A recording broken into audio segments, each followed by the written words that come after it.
In this example, we're investigating the community belief that a student who graduates from College A has taken more math classes, on the average, than a student who graduates from College B.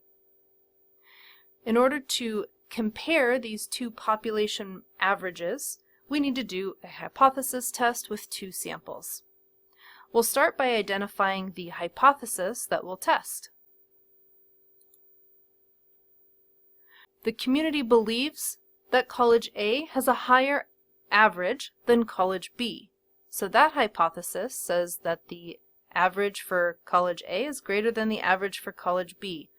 That does not include equality, so that's our alternative hypothesis.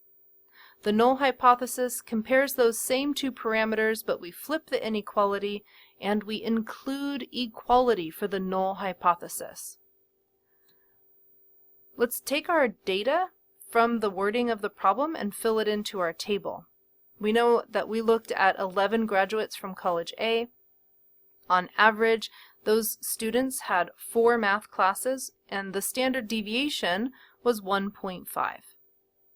For College B, there were a total of 9 students surveyed. On average, they took 3.5 math classes, and there was a standard deviation of 1. With this information, we can go to Statistics Kingdom or any other calculator that can calculate test statistics to find our t-score and our degrees of freedom. Our t-score is 0.8899 and our degrees of freedom is approximately 17.3978. We're going to use the student's t-distribution for this hypothesis test because we're talking about population means, but we don't know the population standard deviation. So we'll use the student's t-distribution with our appropriate degree of freedom.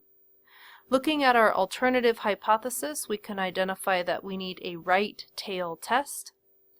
We'll put our test statistic, the t-score, onto our sketch, and we'll calculate the p-value, the area to the right of our test statistic under the curve. We'll compare our p-value to our significance level. Now, our significance level is 1%. Our p-value is almost 2%. I'm sorry, 20%. That's much bigger. Our p-value is much larger than our alpha, which means we will fail to reject our null hypothesis, meaning at a 1% level of significance from our sample data, there is not sufficient evidence to conclude that a student who graduates from College A has taken more math classes on the average than a student who graduates from College B.